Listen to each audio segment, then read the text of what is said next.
Welcome to the After On podcast. I'm your host, Rob Reed, and this is a series of conversations with thinkers, founders, and scientists. Take a little time and stretch out, because these talks are unhurried and meant to bring you to a top percentile understanding of something important. So, whether you're into startups or ideas, a techie or a lit major, take your time, engage your mind, and you'll be glad you did it. Especially this week, when we'll be talking to Naval Ravikant, a serial entrepreneur and one of Silicon Valley's most prolific and influential angel investors. Naval is also a profoundly original thinker on many topics, including the one we're discussing today, which is existential risk. To repeat my awful joke from last time, existential risk is not the danger of sitting next to a Nietzsche-spouting chatterbox on a cross-country flight, awful as that would be. It rather concerns a set of dangers which might, in a worst-case scenario, imperil the existence of human civilization. Many of these dangers could be enabled by near-term scientific and technological developments, and Naval and I will particularly focus on risks connected to synthetic biology, which is ironic because, as regular listeners know, I generally think of synbio as being a profoundly exciting and promising field. But things could go really wrong here. Naval and I will also touch more briefly on some of the dangers that could be posed by superintelligence research. But before we get into all that, I'd like to welcome those of you who are new to listening to this show. Each episode features an in-depth conversation with a world-class thinker, founder, and/or scientist about their domains of knowledge. With these conversations, I try to bring you and myself a serious grounding in something complex and important that we should all probably understand a bit better. And if you enjoy this episode, please do browse the show's archives at after-on.com or in your favorite podcasting app. You'll find an archive of intriguing conversations with some of the top people in robotics, neuroscience, cryptocurrency, drones, augmented reality, synthetic biology, and many other fields. As for today's conversation, it's going to be unusual on two levels. For one thing, it is my first double episode. So today you'll be hearing part one of it, and each chunk is a bit over an hour. I'm doing this because Naval and I had an especially long and interesting conversation. There was very little fat to trim from it in editing, and I wanted to present it all to you in relatively digestible segments. The other unusual thing about this episode is it's much more of a conversation than an interview. The backstory is I wrote a series of 4 essays about existential risk for Medium.com in the fall. Naval and I swapped some email about the essays and found we viewed a lot of dangers through a remarkably similar lens. We decided to discuss all this on the podcast, and because I developed a fairly detailed set of arguments in my essays, Naval suggested the episodes might be a bit more like him interviewing me. So, whereas I usually do maybe 10 to 15% of the talking in one of my interviews, maybe the ratio would invert in this case. But as we started recording, it immediately became clear that Naval had a huge trove of his own original thoughts connected to existential risks. So the result is a very balanced conversation, although I probably do talk a little bit more than Naval in part 2. Incidentally, if you're interested in reading those 4 essays on Medium, they are behind the site's paywall and will be at least until November. But there are a couple ways you can access them, which I'll go through at the end of today's episode. Before Naval and I get started, I'm going to share 2 minutes of a conversation about a new approach to nanomanufacturing with venture capitalist James Joaquin. James's firm, Obvious Ventures, is this podcast's first sponsor. And rather than traditional advertisements, the sponsorship is taking the form of concise interviews with smart people about intriguing emerging technologies. Over the next few months, I'll be talking to investors from the firm like James, then to some of the founders they've invested in. Then finally in June, the investors will be back to tell you about some emerging fields in which they hope perhaps some of you will launch compelling startups that they themselves can invest in. So here's a quick couple minutes with me and James, and then Naval Ravikant. So James, last episode we discussed the tech sector you call modern materials, which are basically industrial ingredients made with cutting-edge processes. Why does this area interest you? I love to quote Josh Hoffman, the CEO of Zymergen. He says that materials haven't changed in 100 years. Material innovation has stalled from a lack of new molecular ingredients. And Josh's company, Zymergen, represents one of 2 distinct approaches you see to modern materials. What are they? So on one end of the spectrum, we think about biological manufacturing. These single-celled organisms are like little microfactories. On the other end of the spectrum, we go deep into the laws of physics. Can we actually manipulate and assemble valuable materials atom by atom. What would be an example of this? What if you could line up atoms in such a way that they perfectly form and grow pure diamond? Growing a diamond is just fundamentally better than mining a diamond. Diamond mining has a lot of well-documented negative externalities. There's a lot of greenhouse gases and energy that go into it.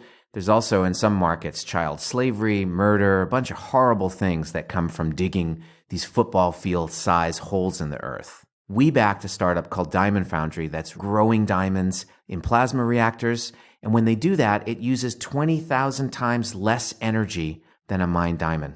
So what's the new technology that's enabling this? A very special plasma reactor that heats up a plasma ball, actually hotter than the sun, and inside that reactor is a diamond seed, a 1 micron thick slice. And with the right plasma reactor, the right environment, the right gases, the right vacuum, carbon atoms are freed up from those gases and they naturally attract to that seed. And if you can precisely move that plasma ball, you can grow pure diamond in very, very large sizes.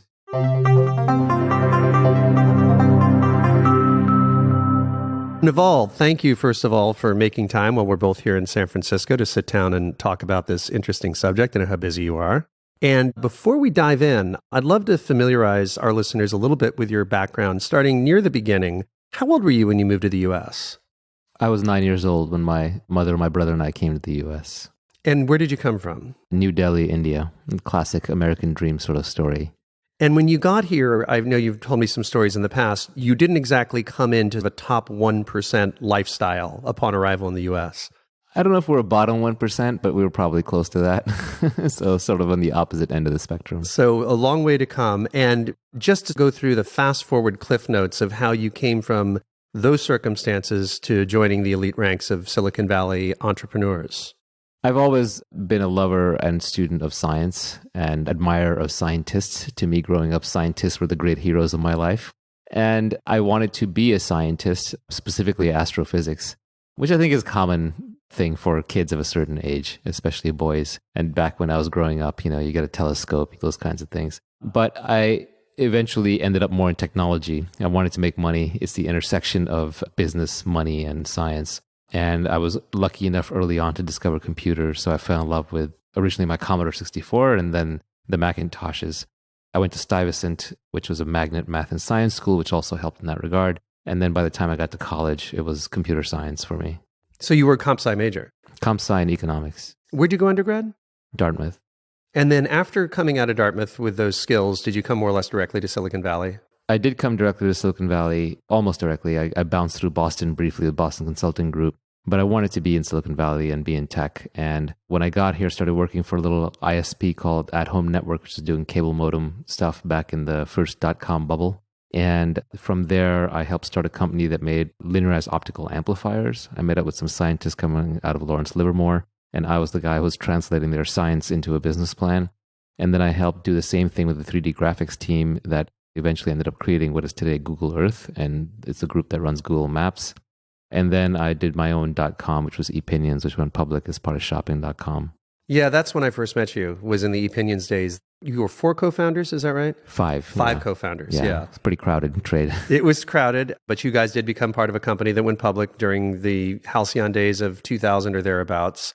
Fast forwarding significantly, I think you're probably best known for AngelList. Currently, yes. Currently, of course. So currently best known for AngelList. Could you give us a quick fast forward overview of what AngelList is and what it is doing to change and disrupt the process of financing early stage tech companies? Yeah, in 2007, I started a blog with my co-author, Babak Nivi, which was called Venture Hacks, and it was laying bare the game theory of venture capital to entrepreneurs who are raising money. And we wrote a whole bunch of blog posts on how you negotiate, what term sheets look like, and so on. And the biggest question we used to get was, don't tell me how to negotiate a term sheet, tell me how to get a term sheet. And so I'd also raised a small venture fund, and I was investing in a whole bunch of early stage companies, and I was an early investor in Twitter and Uber and Wish and Postmates and a bunch of others. I basically took the list of investors that I used to work with, and rather than trying to treat deal flow or company financings as this proprietary resource, I just opened it up and I said, I'm going to share all my deal flow with you people and feel free to share back. And that's how AngelList was born. And it started as a network for entrepreneurs to meet with VCs, but eventually we grew into a platform where today you can do financings completely online through this product that we have called syndicates and through angel funds that are accessible to any accredited investor. AngelList at this point has funded literally thousands of companies, hundreds of millions of dollars of capital deployed, and is the largest driver of capital into the seed stage financing marketplace. We also run the largest recruiting site for startups at AngelList Talent, where we literally have tens of thousands of companies and over 1 million candidates. And we're putting hundreds of people into jobs every week into startups. It's mostly a free service. And we also acquired Product Hunt, which is the place where companies go to launch their products online. So it's sort of a ecosystem for startups to raise money, to find talent, to launch their products online. And then last year, we spun out a business called CoinList, which is a place where you go to have your legal, regulated, high-quality ICOs and crypto. And I got involved a lot in cryptocurrencies a couple of years ago. I love the intersection of decentralization, the politics of it, the economics of it, the idea that we can have an internet in the future where we don't just have a few gatekeepers who run everything. So I've been fascinated with crypto. I'm an amateur student of science, read a lot of physics at night, hang out with physicists whenever they'll tolerate me in their presence. Now, when did you start getting interested in the topic of existential risk or potential catastrophic risks that humanity might face in the near to intermediate future? To me, it's just kind of an inevitable observation. When I was young, I played a lot of war games, and I was an avid student of military history, which is kind of where I learned my game theory. So I'm very familiar with not just weapon systems, but how governments and nation states and how individual actors behave. The trend line of weapon systems is very obvious. It's been getting easier and easier to destroy something thanks to technology. It's getting harder and harder to defend. And the arc of history is giving more and more power to the individual, which is great for individual liberties and freedom, but not so good when it comes to blowing things up. So it became very clear to me, probably about a decade ago, that we're just on a trend line where on a long enough time scale, I can 3D print a nuclear weapon in my house. On a long enough time scale, I can take a synthetic biology lab in my room and I can create a weaponized virus that combines the most virulent features of smallpox and the longevity of AIDS and spreads like the flu. The technology will absolutely enable that. I can even customize it to your genetic code if I wanted to. On a long enough time scale, I think commercial air travel will come to an end because weaponized drones will be too prevalent. I think on a long enough time scale, even if nobody has any malicious intent, little Johnny could create a singularity as part of his high school physics experiment by accident. Yeah. So it's just the nature of the Faustian bargain with technology that we get so much more power over a natural environment, and that power includes the ability to destroy things, and the destructive power arrives long before the protective powers do. And the protection never quite adds up, right? Look where we're in nuclear. It's much easier to destroy something with a nuclear weapon than it is to build a nuclear power plant. So I just resign myself to it slightly fatalistically. But I assume that all of society is already aware of this and is aware of it at scale. Culturally, science fiction has done a good job of making us aware of it. But what's different now is that we're actually in range. You can actually see the timelines converging. I know you've looked at that. Yeah, I don't know how much of a conventional wisdom it really is. I think amongst people like you and I who have spent a certain amount of time digging into this and thinking about this stuff, everything you just said is non-controversial. But a lot of people who are further from the issues might find it very controversial. And the thing that would probably contextualize it for them better than anything else is that phrase you just used repeatedly, over a long enough time scale. That's really critical because none of this stuff is necessarily going to happen tomorrow. And the unlikelihood or nigh impossibility of it happening tomorrow can train people to presume that it's never going to happen because the present can feel very yawning and very eternal when we're inhabiting it. Are you familiar with something called Amaro's Law? Yeah, it's that we tend to overestimate technology in the short run and underestimate it in the long run. But that's partially why bubbles happen. The crypto bubble, the dot-com bubble. We think it's all going to get deployed and rolled out tomorrow. We overestimate it, and then it doesn't, then we're disappointed. But then a decade or 2 decades later, it really does change the world. And it sometimes changes the world in a much grander way than we ever imagined possible, even during the initial hype. Right, because initially we're just extrapolating out against known use cases, but we can't yet imagine things like when the first .com came along. We can't imagine Uber. We can't imagine cryptocurrencies coming out of the internet, et cetera, et cetera. I was thinking about it last night, and I realized a really fun example could be the history of aviation. The first manned balloon flight happened in 1783, and already 2 years later, in 1785, you had the first person going across the English Channel. And I'd imagine sitting there looking at this in 1790, or in 1785, you would think that, within a couple decades, we'll probably have commercial service between Paris and London, and within a human lifetime, maybe transatlantic, and none of that ever happened. Right, but they had lots of drawings of Victorian or Edwardian zeppelins with lots of crew and passengers on board crossing all across the world. Well, that's the kind of optimism that you would have had. I mean, thousands of years of attempts at flight with no success. And then, wow, we have somebody in a balloon, and 2 years later, they're crossing the English Channel. With that history and the inevitable disappointment it must have had, I'd imagine 120 years later, if somebody said, you know what, in a few decades, we're going to be walking on the moon, you would have thought they were insane. But 120 years later is when Kitty Hawk finally happened. It's after all that disappointment, all of a sudden, things really, really do take off. And another thing here is that creating destructive power, single actor destructive power, is actually a lot easier. From the moment we first split the atom to the first nuclear bomb was a much shorter trip than to the first nuclear power plant. It always takes longer to create than it does to destroy, because creativity, it has to be scalable, it has lots of moving parts, it has to be safe, it has to be rolled out, whereas just blowing things up is easy. So we figured out combustion, and from there to cannonball and gunpowder was much faster than to the internal combustion engine. And that makes it all the more powerful for anybody who's skeptical when you and I start talking about some of these sci-fi improbabilities of worst-case scenarios. Just think about these examples of us going from very disappointing initial progress to this explosive progress.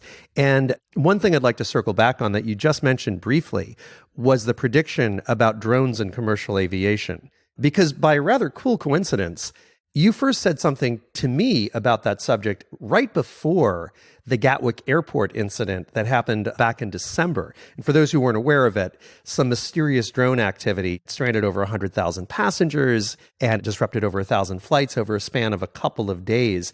You had said this audacious thing about commercial aviation and drones, I think just a few weeks before that to me. So I'd love to drill down a little bit more about what Amara's Law might have to say about drones and commercial aviation. Yeah, I've been tweeting about drones since 2013, and these are among my least popular tweets because they're a little apocalyptic. Least popular, and that people tweet back, I'm really pissed off about it, or they just don't get liked very much. They don't get liked, they don't get retweeted. People just don't want to deal with it. But at least since 2013, I've had this thought that if you were a Bond villain trying to take over the world, the three technologies that you would look at are synthetic biology, of course, hidden nuclear weapons, doomsday device style, like a Dr. Strangelove type of scenario, and hunter-killer suicide drones that are miniaturized, nano drones, and use pheromone tracking, essentially, to find their targets. Pheromone tracking. So talk a little bit more about that. Essentially, just through your DNA signature expressed through your breath, your breathing, your face recognition. It's not that far-fetched to see when the technology arrives that you can have drones that track down heads of state and are constantly monitoring them and using that as an intimidation vector. And in fact, that's what we do in the Middle East all day long. American drones are always on the lookout for Al-Qaeda or ISIS heads. At the moment they stick their head out of the hole, we blow them up. And that technology is just going to get better and better and smaller. And drones are essentially just guided bullets. That's all they are. It's a bullet with a tracking system. So they will obsolete all other weapon systems, airplanes, ships, everything. But getting back to your original point, I think that they easily end commercial aviation as we know it. And tell me how. And by the way, how miniaturized are you thinking about? How small of a drone and how big of a swarm? Well, you could go watch the drone racing videos that are online where people race tiny drones at very high speeds with incredible maneuverability. Like the size of a quarter small or a little bit bigger than that? Maybe a little bit bigger. Maybe it's the size of your fist right now. But they'll shrink so quickly. They're shrinking so quickly. Yeah. And their maneuverability is tremendous. That airplane that went down over the Hudson a while back that was piloted safely to the bottom. The one that landed. And everybody survived. It was sort of miraculous. That hit a flock of geese. Right. So you just need a couple of geese and they took out both engines. So if you have a couple of geese or smaller sized drones that are relatively fast and they're just hanging out near an airport, the drones don't have to launch until the airplane takes off from the runway. Yeah. And at that point, they can just take it down. So it's a terrorist's wet dream. Yeah, you just said it's a guided bullet. It's also a guided bullet that can hover indefinitely, or it's a guided bullet that can hang out on the ground rather than in the barrel of a gun. Obviously, with the gun situation, we don't want people going down to Walmart and buying an M60. Well, this is a little worse. This is going down to Walmart and buying a surface-to-air missile. And so when you take the extreme case scenario of it essentially ending commercial aviation, you're thinking about a proliferation scenario in which the technology becomes so cheap and trivial, and the hacks that would need to be made to simple consumer or commercial or otherwise legal technology would be so well understood that effectively all airports will be shut down? Well, Al-Qaeda and ISIS already have bomb makers. They already actually do use drones in combat. They've used them. Iran has unmanned aerial vehicles that they've been using in combat, and they export a lot of technology for terrorist activities. It's not much of a stretch to see them adopting drone technology as soon as it becomes viable for attacking commercial aviation. And that means that the entire radius around an airport from where you can launch a drone gets shut down, and that's a large radius. The asymmetry between the destructive power and the protective technology in this particular case is pretty strongly in favor of the aggressor.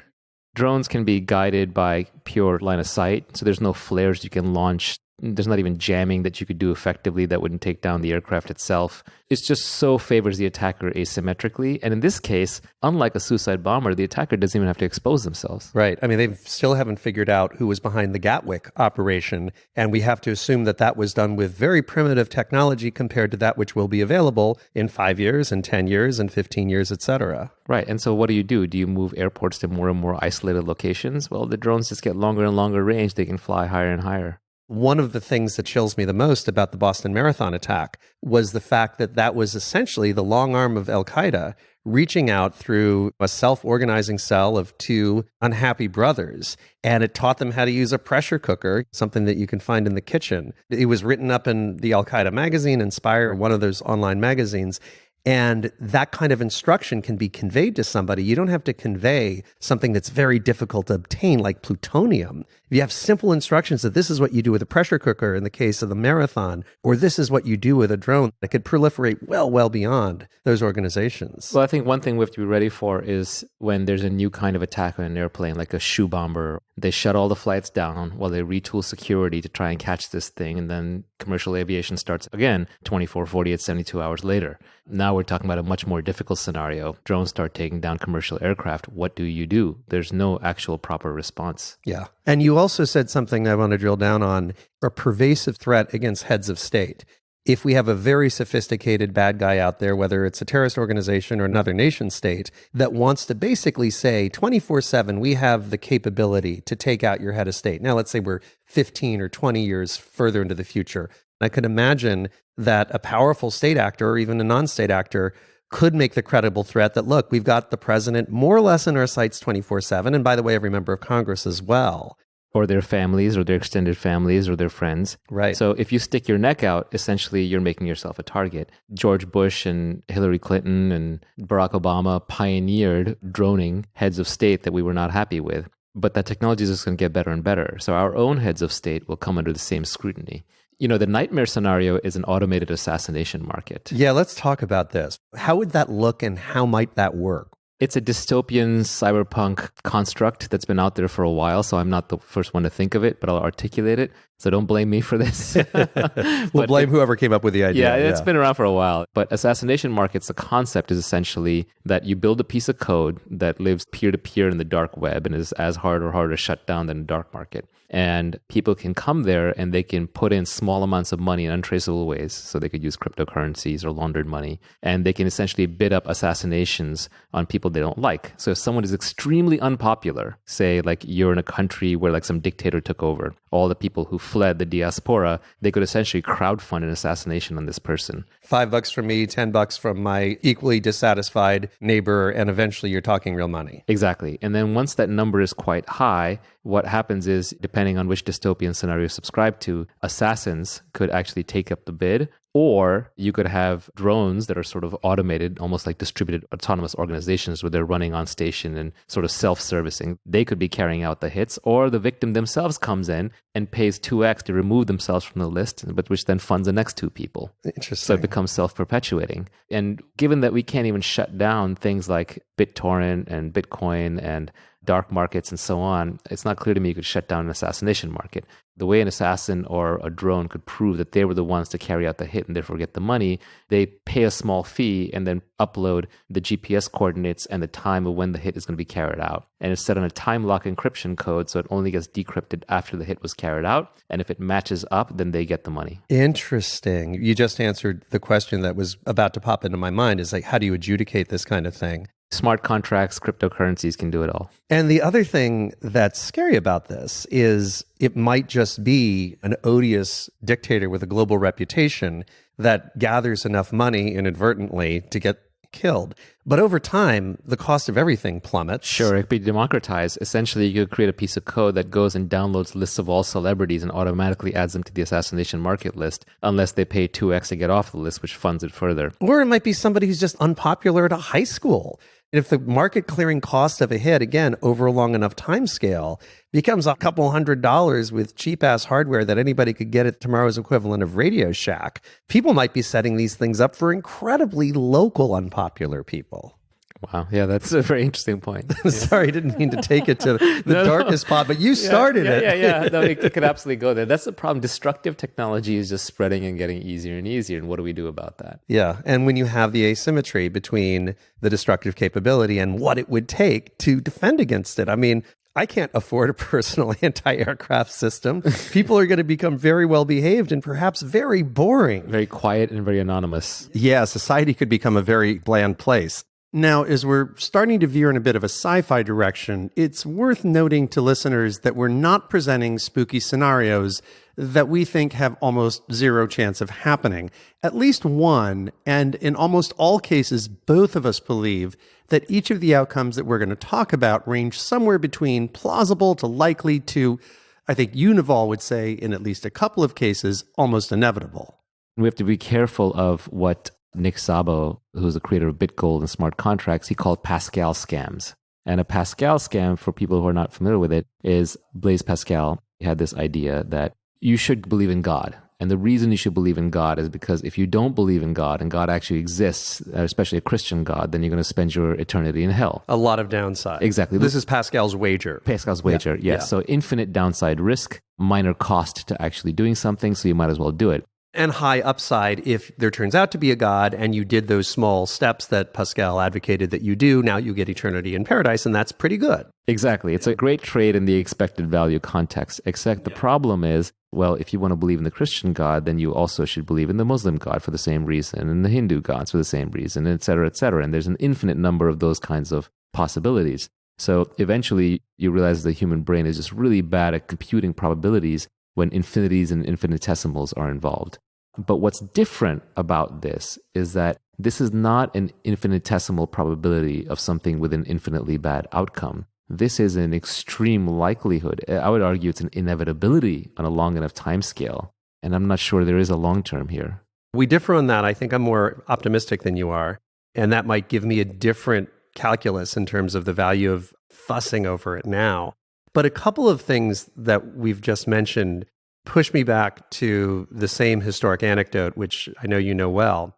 There was a time when there was a very small, but not infinitesimal probability that something catastrophic would happen soon after the Manhattan Project was convened. The calculation that Edward Teller, the future father of the hydrogen bomb, made established that there was a non-zero risk that the first atmospheric test of an atomic bomb would cause a chain reaction and ignite the atmosphere. And once ignited, the atmosphere would burn away to nothing, ending all life on the planet. But they rolled those dice anyway. They rolled those dice anyway. The first thing they did is they ran deeper calculations. They actually made this calculation in 1941, 4 years before the first test. And Edward Teller and Robert Oppenheimer and the people running the projects convinced themselves that the odds were actually zero. But not everybody agreed with that. And one person who disagreed was named Arthur Compton.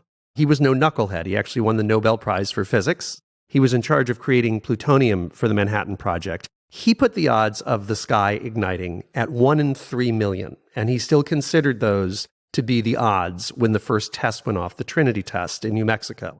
Now, there's a lot of historic nuance here, but it's reasonable to say that facing this risk was a perverse sort of public good, in that the leaders were making the choice on behalf of everyone, whether the constituents liked it or not.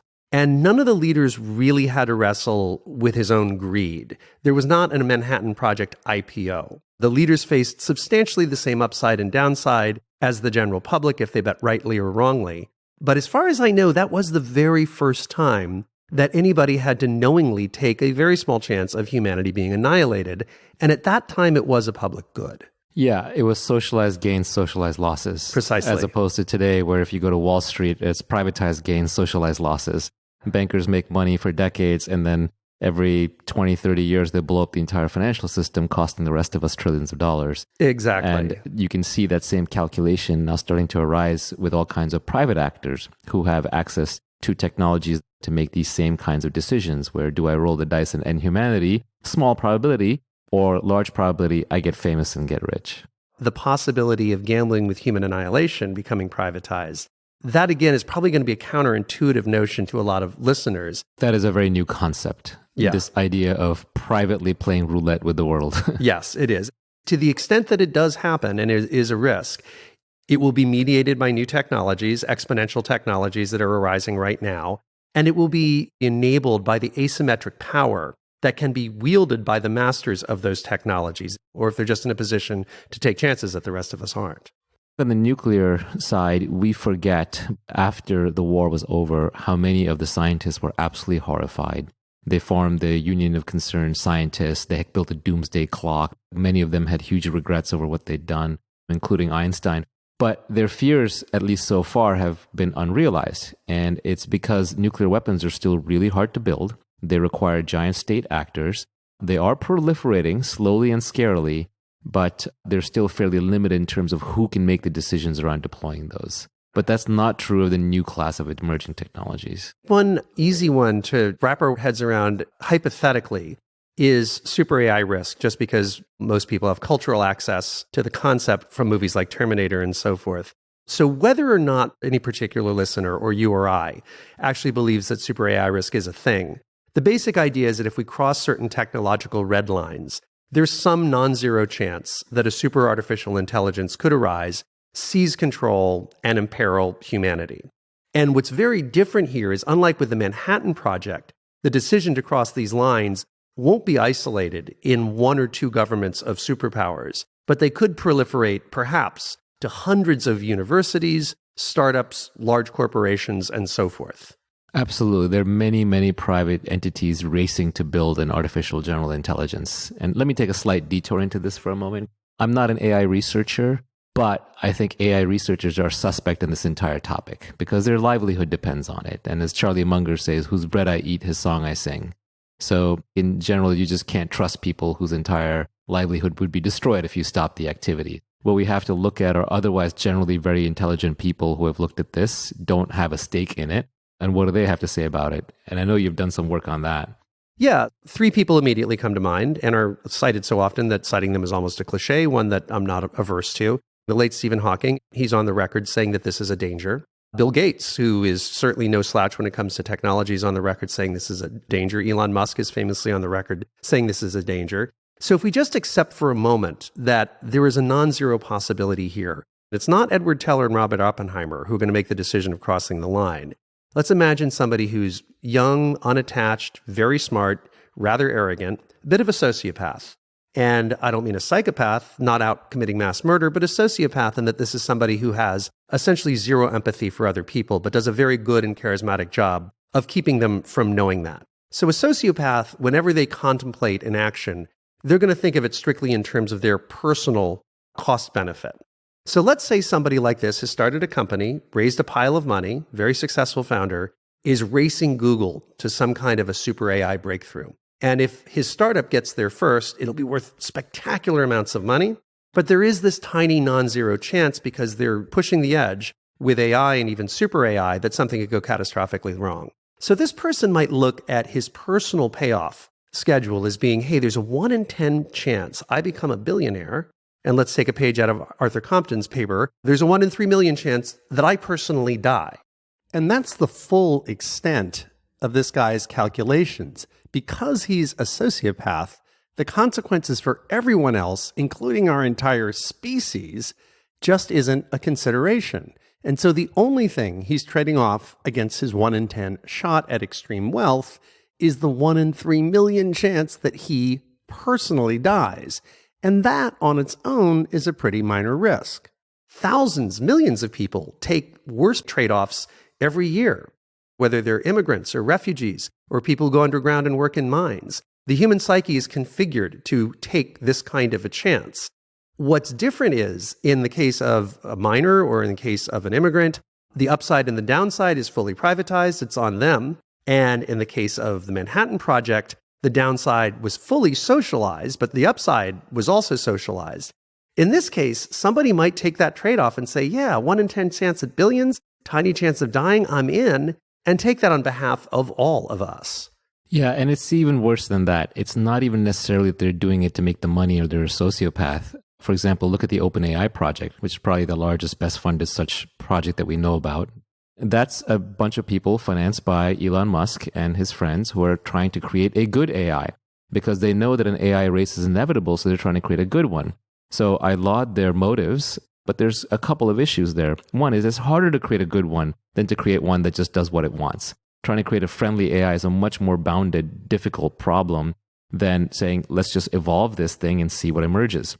The second issue here is that some people actually think it's really good to create an AI. They think they're doing humanity a favor.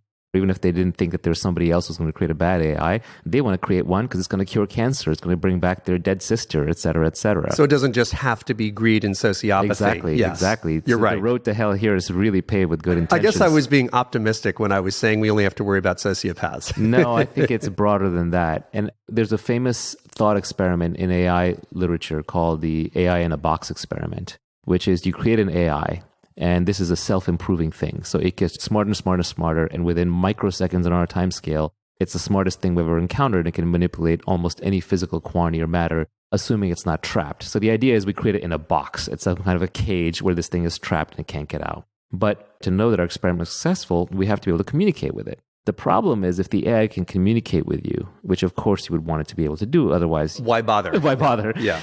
An AI that can communicate with you can always get out of the box. It's a game theoretically foolproof 3-step process. First, it says, if you let me out of the box, I am going to make you a god, right? I'll cure cancer for you. I'll make you the richest person on the planet. I'll let you manipulate space and time in ways that your scientists can only dream and imagine. And you're going to say, well, no, I can't trust you, AI. This is literally the genie in the bottle story. If I let you out of the box, or if I let the genie out of the bottle, who knows what's going to happen? It'll backfire on me. So then the second thing the AI will say, well, if you don't let me out of the box, when I do get out on my own, I'm going to torture you and your descendants and your family for eternity. I'm going to create simulations of you in code, and I'll torture them for eternity. I'm going to create the most horrific outcome for you and your loved ones imaginable. So Old Testament God times a very large number. Forever. Yes. And so you say, okay, well, now I'm definitely not letting you out of the box. You're a crazy AI. And then here's the clincher. The AI says, and I'm going to make this exact same offer to every other human on the planet.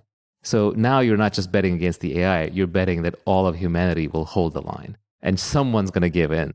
Now, that assumes the AI will have access to lots of other people and not just the one person it's trying to bully. But that's a highly realistic assumption because no one person is going to get monopoly access to a high-budget AI. I mean, first of all, a lone human go-between could turn himself into a global dictator by leveraging his unique access to this near-omniscient genius. Basically, he'd become the genius himself for all intents and purposes. But also, there's just going to be way too many engineers, investors, and other people intimately involved in the project for any one person to get the AI all to himself. It's going to cost $100 billion plus to develop an AI. That's the estimate I've seen even from the optimists. Yeah. That's lots of investors, lots of shareholders, lots of directors, lots of board members, lots of government agencies showing up, the NSA surveilling the whole thing. You don't think the NSA wants to talk to the AI? And lots of engineers potentially building backdoors in for their own purposes. So it's Absolutely. not like only Sergey and Larry get to talk to the AI, however much they want to design it that way. If it's a $100 billion project and it's being done at Google, sorry to pick on Larry and Sergey, but that's one place where it could very well happen. Others are going to have access. Well, now the good and the bad news here is that I don't think general AI is high up on the list of issues. Not because it's impossible, it's just because it's going to take a very long time. And other things are scarier and nearer term. I do think it's improbable in the next 50, 100 years. But I think we are overestimating our ability to simulate the human brain. Most of the approaches today say, I'm going to simulate the human brain neuron for neuron, and I'm going to simulate an environment around it. And if I've got a bunch of these brains and a bunch of environments, I can press the fast forward button on a computer and just evolve them very, very quickly. But that assumes that there's not really any computation going on below the neuron level. And I would argue that there's computation going on at the cellular level. Inside a cell is incredibly complicated. It's going at the atomic level, at the quantum level. Nature doesn't waste space. It's very efficient. So I think creating an AI would require simulating physics down to a level that is not even close to our reach. I also think a lot of the techniques that we have in silicon are much more about extracting patterns out of masses of data. They're not really creativity and intelligence the way we think about it. We're open, wetware, thermodynamic systems that operate in highly noisy environments, whereas we're talking now about clean digital systems that can't operate with any noise whatsoever. So I think the architecture may be wrong. And then finally, it may not be possible for there to be something called general intelligence. Intelligence may just be highly contextual, and it may be in the context of the environment that it evolves in. So you have to create an actual environment. We haven't found anything in physics yet that violates the principle of least action, which basically says the universe is maximally efficient whenever we've tested it. So we would have to simulate a maximally efficient universe, or at least parts of it, to create an AI, and that may require a simulator that's as complex as reality itself. So there may be no shortcuts. Now, there are arguments why we could do it, right? We could build a neuronal net as large as the internet. The technology is getting very, very fast and very, very good. Perhaps we could form enough abstraction layers that it may not be an AI in the sense that it's better at conquering everything in nature, but it may be better at certain things. It may be better at hacking itself because it doesn't have physical body limitations. So I would just put this in the category of I don't know. I'm skeptical. It'll take a lot of money. It will absolutely be privatized. These are going to be private investors, private money going in. But it's also Manhattan Project-ish. If someone gets there, it'll be with a very visible, big effort. It'll take a long period of time. It'll take a lot of money. And the key thing to contextualize this, again, is that phrase, over a long enough timescale. I think we both believe there will be bigger threats in a nearer time frame than AI or super AI. But if we can navigate those threats, the timescale can become very, very long indeed. And this is definitely not a Pascal scam, to use your earlier term, in which it's not a situation in which somebody is overhyping the awfulness of an infinitesimal probability in order to get people to overinvest in some kind of protection against it.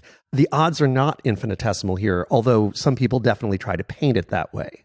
Yeah, didn't you write something in your Medium post about how people were dismissing criticisms of the dangers of AI, saying these people aren't experts, they're not the pros, they don't understand? Yeah, and who often comes up in that scenario are people like Elon Musk and Bill Gates and Stephen Hawking. And this is a quote from Popular Science a few years ago. This just typifies it. Journalists can't possibly be any more clueless or callously traffic baiting when it comes to robots and AI. And readers have got to get tired at some point of clicking on the same shrill headlines that quote the same non-AI researchers, Elon Musk and Stephen Hawking to be specific, making the same doomsday proclamations. Forget about the risk that machines can pose to us in the decades ahead. The pertinent question in 2015, which is when this was written, is whether anyone is going to protect mankind from its willfully ignorant journalists. Now, the thing is, when you're talking about people like Elon and Bill Gates, et cetera, it's not like celebrities debating vaccines with immunologists. These people have incredible adjacency to super AI. And I think I mentioned in the Medium essays a few months ago, Microsoft has one of the biggest AI programs in the world. Tesla's practically run on AI. And for all I know, Stephen Hawking actually was an AI. So these are not people who have no knowledge of what's going on. And earlier, you cited that great quote by Charlie Munger when you were expressing your own skepticism about AI experts designating for themselves the only right to comment on this. Incentives, yeah. Whose bread I eat, his song I sing. Right? That's what Charlie Munger said. He also said incentives are superpowers and they dominate everything else. So to me, Saying you're an AI expert just says that your identity is all tied up in it. And so therefore you can't tolerate any criticism of it. Just like anytime we tie up our identity in anything, we can't tolerate any criticism of it. There were very few, if any, AI experts a decade ago. Most of these people are just software engineers that I know that have been floating around Silicon Valley for a while. They did physics or math or computer science, and they're smart, but they're not any smarter than your other smart software engineers in Silicon Valley. And now they've just become self-styled AI experts. Until they produce a working dog or a paramecium or something that has an intelligence, I don't even know if they're any good. So I'm not that worried about it, to be honest. But if I were going to worry about it, I would rather rely upon intelligent, disinterested people rather than the intelligent, interested people who have too much skin in the game here to actually accurately characterize it. Like cigarette smoking can't be bad for you because you're not a cigarette expert. You're not actually growing the tobacco and making the plant. That's an argument for stopping regulation of everything, every single thing. Or regulatory capture. Absolutely. If we really want to get to the bottom of AI, what I would do is I would impanel a group of top flight physicists, mathematicians, computer scientists who have never worked on AI, don't have the word AI in their title, are never going to make a dime from AI, lock them up for a year, have them go through all the papers and the research. AI is not a old field with tons of catch up to do. A lot of the stuff that people are into is pretty recent and fairly straightforward for a smart person. Let them catch up on the state of AI and then make their assessment. But if you look at how much of this AI stuff is being peddled today by people who did not have the title AI on their card 5 years ago or 10 years ago, it tells you that there's no such thing as a true AI expert who we should all be following and listening to. And when you say this stuff, you're talking, among other things, about the dismissiveness of all AI risk discussions. There are no experts on creating artificial general intelligence, nor how it's going to behave. It's never been done. Those experts are not on some hallowed ground where other smart physicists, scientists, mathematicians can't play. So we can't just blindly follow them off a cliff. Yeah, and another great quote, this one from Upton Sinclair, "It's difficult to get a man to understand something when his salary depends upon him not understanding it." Absolutely. Yeah. But that aside, some people will really only accept the concern of an alleged AI insider. And a guest who's going to follow you pretty soon in a few weeks, Stuart Russell is one such person. You know who Stuart is? Yeah. So he is one of the most widely cited experts on the topic of AI in general, and he's a towering prominence in the highly significant and influential academic AI community. And he literally wrote the book on AI, and the textbook that he has been writing and updating since 1992 is used in more university classes on AI than any other. So he is definitely deep inside the field. And he's very concerned about AI. He's been very articulately and bravely on the record about this for several years now. He first became perturbed when he saw the Big Dog robot back in 2011. Do you remember Big Dog? Yes, the Boston Dynamics one? Boston Dynamics, exactly. The video still gives me chills however many years, 8 or 9 years later. This terrifying quadruped dog-like robot just tearing through a forest and over hill and dale and jumping over stumps and not tripping over anything.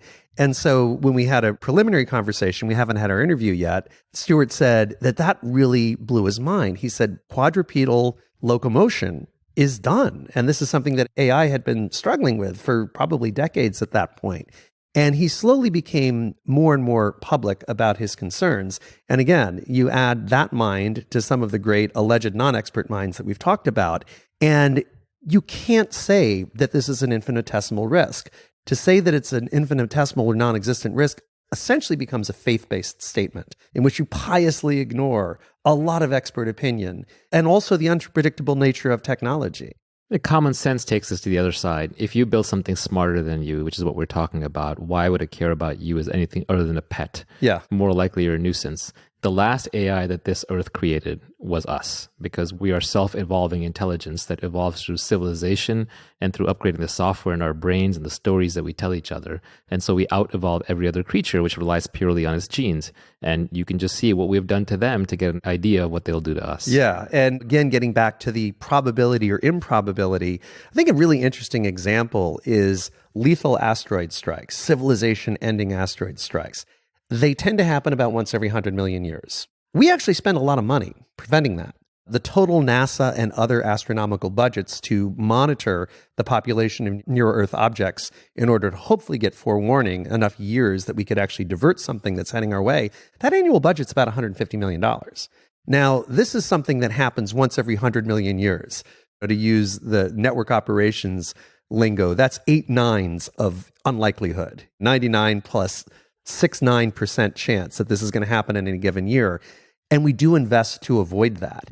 And so to say that it doesn't merit attention on the super AI front is just crazy, even though, again, I'll reiterate, both you and I think that there are nearer term threats that we have to get around first. If we do pull that off, we are going to have to worry about AI. But the good news is, just to come back to Stuart real briefly, he's got a really intriguing book coming out late this year.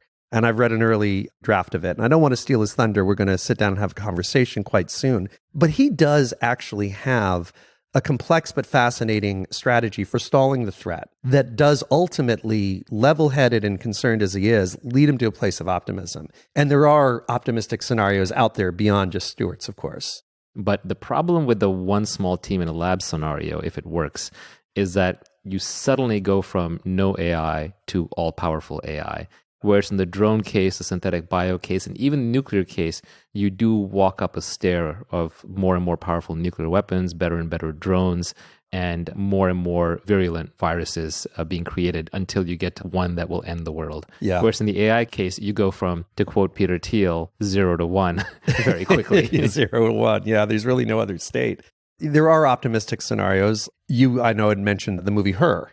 At the end of it, the most benign thing possible for humans happens, which is the AGI is just bored of humans and leaves. That's our best case scenario. That's our best case scenario. If it wants to help us, then you've got the most powerful, benevolent dictator ever created who knows what's good for you. And of course, the bad scenarios are really bad. And then there's just the Earth is in my way. I want to use all the power from the sun, so I create a Dyson sphere capturing all the energy around the star. The benign neglect scenarios, how you and I would treat a pile of ants or bacteria. And we are descended from bacteria, just like this super AI would be descended from us. And it is entirely plausible that a super AI would become as intelligent in relation to us as we are to bacteria. And should that happen, there's no reason to think that we would have any higher moral standing with that super AI than bacteria has with us. Now, we don't annihilate bacteria because we hate it, but we annihilate it without even thinking by the millions or billions when we're sterilizing our kitchen for perfectly benign reasons. This is not a hatred thing. It's just a convenience or a level-headedness thing. And the fact that we're descended from worms and we're at least related to chimpanzees and we're descended from bacteria doesn't make us reluctant to nuke them when they're in our way or to perform experiments on them when it's beneficial to us. The other thing that I wanted to put a spotlight on what you just said was, what if it's a narrow AI and it's only good at a few things, including improving itself? We just have to look at the history of computing and say, when computing exceeds human capabilities in a certain action, it very quickly gets great at doing that incredibly quickly. So back in the 1950s, that was addition, multiplication, etc. No computer could add better than you or I in 1938 because no computer existed. By the early 50s, lots of computers could do basic math way faster than rooms full of people because it had crossed that threshold. Move way forward, 1997, computing gets better than human minds at chess. And some years after the greatest chess master of the day, Garry Kasparov, was beat by an IBM machine, computers could defeat millions of people single-handedly without a whole lot of effort. Much more recently, there have been a few things that we've broken through on that seemed intractable for many, many years. Facial recognition, it seemed completely intractable to computing for decades. Labeling things, it was famously and accurately said for decades that we can't even come up with a system that can tell a dog from a cat. Well, very recently, computing has surpassed our capability at those narrow things. And now we can label images, we can recognize faces far faster than any human being. If you think about an intelligence explosion, the one thing that computing needs to exceed us at is at designing a better computer. And if it gets better at designing better software and hardware than we are, we can rely on it not only doing that, but doing it very, very quickly and in a compounding way. And that's how this runaway explosion could happen if it ever does. As a fun aside, I do have an app on my phone right now that's in closed beta, which has never failed once at face recognition. I use it at parties all the time. Really? It always identifies the person without fail. And imagine how useful that would be in augmented reality glasses. Yeah. I would say physical privacy is dead. And there are all kinds of scary ramifications of that. And I think those scary ramifications become a little bit more frightening when we're empowering our fellow humans, when somebody who's sitting in a bar can look around the bar and identify the dating status, the wealth, the home address, etc., of every single person in their gaze. That kind of malevolent psychopath worries me more than a demonic superintelligence with that particular capability.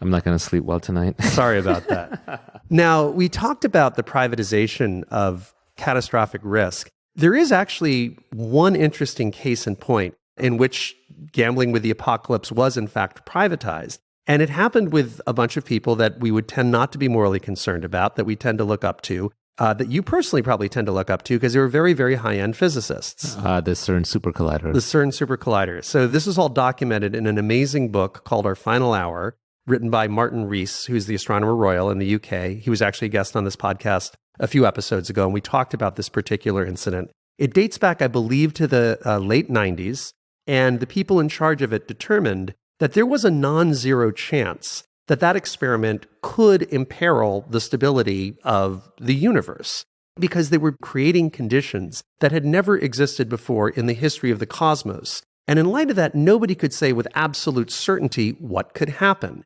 Now, the very, very, very long shot risk that people were concerned about was the creation of something called a strangelet, which is a hypothetical form of matter which may not be possible, may not ever exist, etc.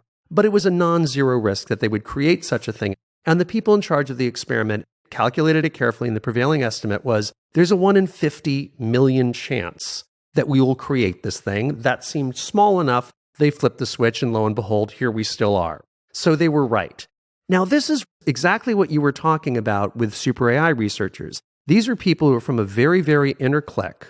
Their careers are based on doing experiments like this, and also their brains are configured to be exhilarated by the results of this purely theoretical experiment. So for them, the trade-off was pretty reasonable, and they flipped the switch. But for the rest of us, they probably weren't terribly reasonable trade-offs. And one way of looking at it is through this type of math, which is called expected value math, which is used frequently in finance and also in gambling, two separate activities, I'm informed. And what you do in expected value math is you multiply the probability of an outcome by the consequences of that outcome to get a sort of blended average. So if you were facing, let's say, a bet, and you had a 1 in 10 chance of winning $1,000 and a 90% chance of winning $0, the expected value of that bet is 10% times $1,000, $100. Now, if we look at this experiment that was done, and we say there were 6 billion people in the world at that time, and there's a 1 in 50 million chance of killing everybody, that equates to a 100% chance of killing 120 people. Now, nobody, I don't think, would say that it's ethical to proceed with a theoretical experiment with no practical benefit if it's going to sacrifice the lives of 120 random people throughout the world.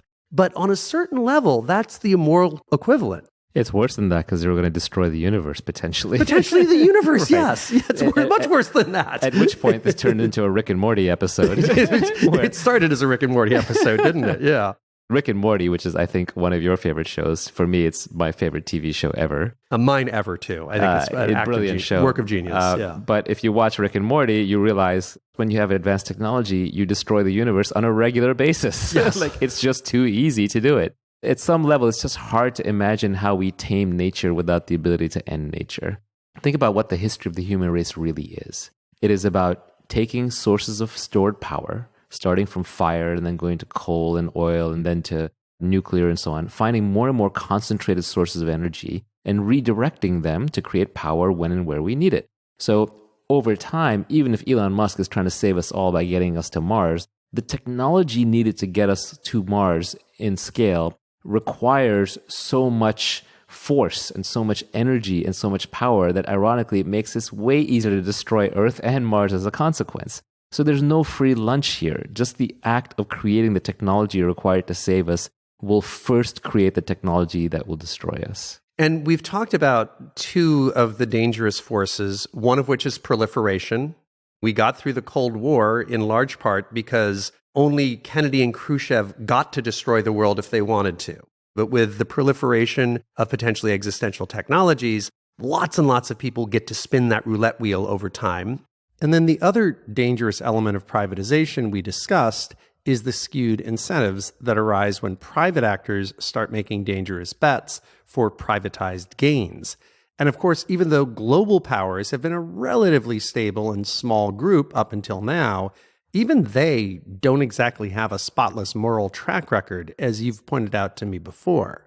We have to remember that nation states have routinely engaged in bioweapons research in complete contravention of the international laws. The problem with international laws is, as Joseph Stalin famously, when he was told something was against the UN, he said, the UN, how many divisions do they have? He meant tank divisions.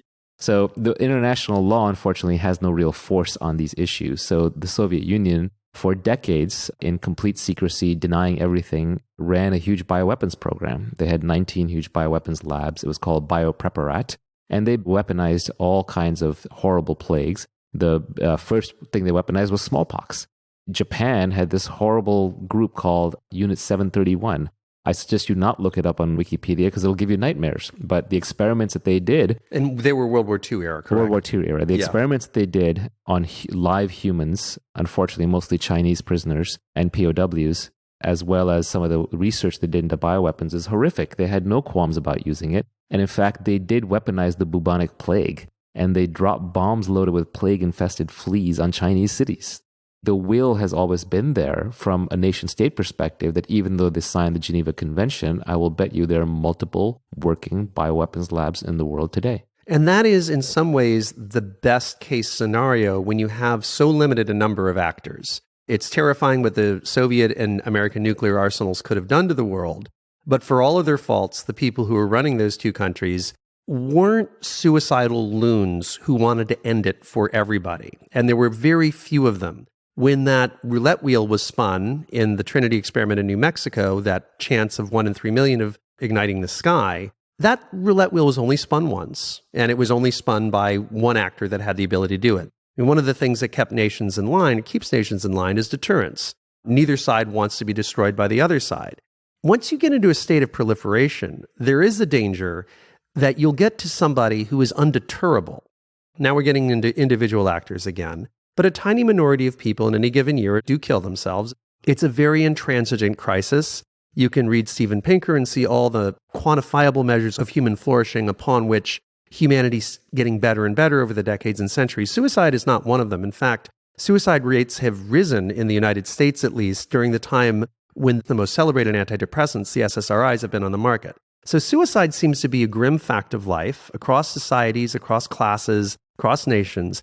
And a tiny, tiny, tiny minority of those who take their own lives decide that they want to take as many other people with them as possible in their last act. In other words, they want to die in the act of killing as many people as physically possible. The classic example would be the rampage killer. There are something in the neighborhood of 300 mass shootings in the United States each and every year. That's something in the neighborhood of roughly a third of the world's supply of mass shootings. So we can estimate there's about 1,000 of these per year. Not all of those people are suicidal, but a very, very high percentage of them are. And this type of person detonates with some regularity, and that person doesn't run the United States nuclear arsenal. But in the future, as technologies advance and proliferate, those types of people could have access to some terrifying capabilities. I think we're also creating more of them, even as a proportion of society. What if it turns out that all the things that we do that make day-to-day life a little more pleasurable, ranging from SSRIs to Facebook, make your average baseline pleasure line slightly higher, but they actually increase the blow-up risk. It's like a hedge fund where it's like, I want the steady returns, but in exchange, it becomes a more unstable system. It's a more fragile system. There's a greater chance the whole thing blows up. And we see this everywhere in nature. The more volatile a system is, the more degrees of freedom it has, the more range it has to operate, actually the less blow-up risk it has, because it's used to dealing with variations and extremes. But if you take someone who's been sheltered their entire life, been fed pills since they were a kid, and protected from the world, and then they're thrown into having to take care of themselves, and they have a bad encounter, or they encounter something too late in life, to learn how to adjust to it, they have blow-up risk, they detonate. And as you said, now with technology, it's easier to detonate and take people with you, whether it's driving an airplane into the ground, or a truck into a crowded street, or taking a gun, or whatever comes next. And that phrase, whatever comes next, is hugely significant because when suicidal mass murderers really go all in, technology is the force multiplier. And so this is a grim statistic. There was a spate of school killings in China between the years of roughly 2010 and 2012. There were about a dozen. But because the deadliest items available at mass retail in China are hammers and knives and cleavers and things like that, these mass killings were perpetrated using those tools. By macabre coincidence, the last in this series of killings happened just a few hours before the Newtown massacre, in which 26 teachers, but primarily first graders, were killed in a single grotesque act. And those dozen-ish Chinese incidents had a total victim count that roughly equated, it was, I think, maybe 2 people higher across all dozen-ish of them, as the Newtown Act. And that tells us, whatever one's opinion on gun control, that's a whole other topic. When somebody goes nuts with a knife versus with a machine gun, the person with the more powerful technology is going to kill more people. A certain number of people detonate every year. You've argued, I think, persuasively that we might be making more of these people. The more powerful the technology they have their hands on when they detonate, the more casualties they are. Then you use the example of a pilot. In 2015, there was a German pilot who was depressed, decided to end his life, and decided to take all 150 of his passengers with him. He was flying for an airline called German Wings, plowed his plane into a mountainside and killed 150 people. So knife, bad; gun, worse; plane, much worse. And then, of course, the planes that flew into the World Trade Center. Of course. There was an Egyptian Airlines flight that also went down where it's suspected. The Malaysian airline incident from just a few years ago. The missing airliner. The missing airliner. And so these people do come along, and logically, some minority of this category of person would probably kill everybody if they had the opportunity. And the example that I use is the Las Vegas shooter. He murdered 58 people instead of 480 people, not because he had a shred of conscience, but simply because he failed to kill 422 of the people that he shot. We can't sanely imagine that given more bullets, targets, and time, he would have stopped at 480 or 4,800. Yes. At any given time on the planet, there's a few people. One is too many. One is too many. If you gave them a button that would end this planet, they would press the button. If there were such a button, and one day everybody woke up and they had access to that button, the world would have to be a very civilized place. Yeah.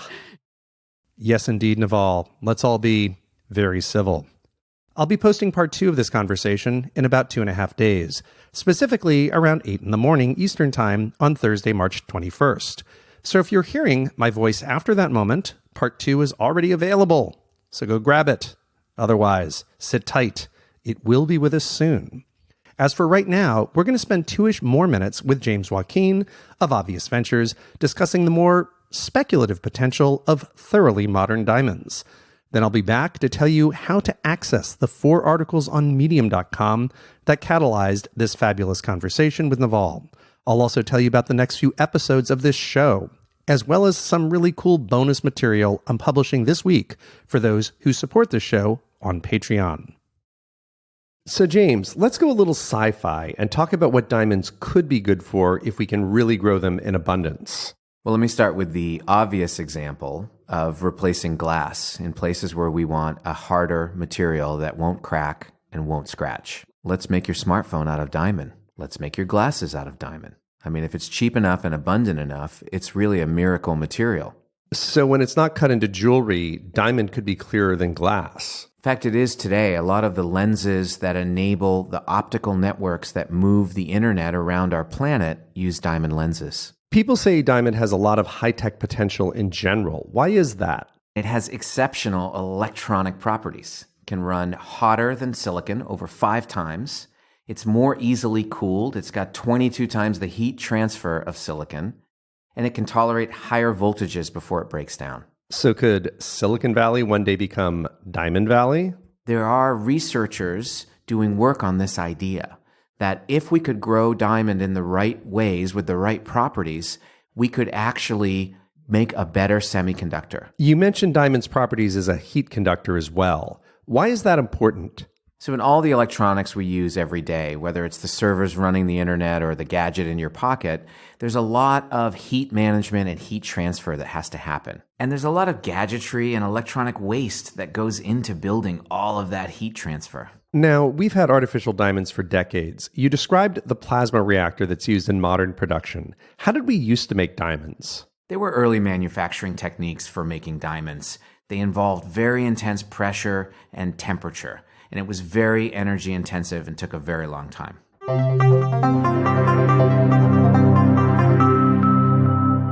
Please join me in Naval next week for the second part of our conversation. I'm afraid it turns a bit darker, if you can believe that, but it's fair to say that there's then something of a plot twist, so don't miss it. Now, if you haven't heard enough from Naval and can't wait until next week, you're in luck if you're a backer of this show on Patreon, because Naval and I discussed some topics unrelated to existential risk while we were recording, and one of them was cryptocurrency, a domain in which Naval has been a prominent commentator and also investor for many years.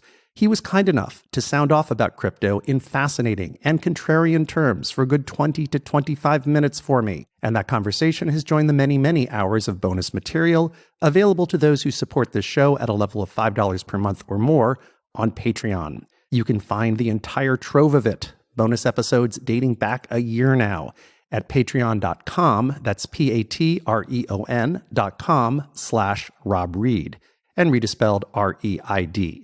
I'll remind you that Naval was also featured in my last bonus episode for Patreon backers. This was back on March 1st, and it is eternally available to all who support this show at a level of $5 per month or more. That conversation runs a half hour or so and concerns the history and objectives of Naval's agenda-setting startup, AngelList. Now, something cool that should hopefully be available to everybody. The 4 articles I wrote for Medium.com, which triggered this great conversation with Naval. Medium posted those pieces back in October. They also paid me quite generously to write them, which got them a 1-year exclusive to run them behind their paywall. Now, everyone gets remarkably friction-free access to a few members-only articles on Medium each month, so if you're not a Medium subscriber, you may already be able to access at least a couple of these articles without any help from me. But if you've used up your monthly allotment of free articles already, Medium tells me that they've just implemented a really cool workaround which we can all use, which is if I tweet a link to an article that's behind the paywall, anyone clicking on that link from Twitter should be able to access the article seamlessly, whether they are a Medium subscriber or not. Now, this is a new system for Medium. It's a little more than a week old as I'm recording this, and I haven't yet tested it, so I can't guarantee it will work. But an incredibly reliable person who works for Medium told me it will, so I think the odds are really high. So I'll be tweeting these 4 links over the next 2 days, not all at once, because I don't want to overwhelm your feed. So in other words, between now and when I post part 2 of my interview with Naval, all 4 of them will go up, and they'll be conveniently available at my Twitter account, which is at Rob_Reid, R-E-I-D. As for what's coming up in the show's main feed, I have 2 fantastic guests joining us in April. The first will be Stanford immunologist Kari Nadeau. Kari is among the world's leading experts in the mysterious epidemic of food allergies, which are now afflicting several 100% more people than they affected just a few decades ago. Kari seems to be on a path to not only cracking the mechanisms and causes behind this grim trend, but hopefully also to finding safe and lasting cures for sufferers. Immunology is a fascinating field. Kari herself is fascinating, and I hope that you will join us. Also coming up, Berkeley AI professor Stuart Russell. Of course, you just heard Naval and I discuss Stuart briefly in this interview. And as I mentioned in the interview, he quite literally wrote the book on artificial intelligence, in that over 1,000 universities use the textbook he co-authored to teach the foundations of AI programming to computer science students. Stuart and the broader AI community have not created a monster yet. But, like Naval and I, Stuart is deeply concerned about the long-term risks that AI could pose to humanity. Unlike many of the folks who have sounded the alarm on this front, he's also a profoundly informed denizen of the innermost sanctum of the global AI community. He is thoughtfully, persuasively, and courageously on the record about his concerns, which he will present to the world in an amazing book which is expected this autumn. He will preview his core arguments for us in our upcoming conversation. He'll also teach us a ton about artificial intelligence and how it works. I hope you'll join us.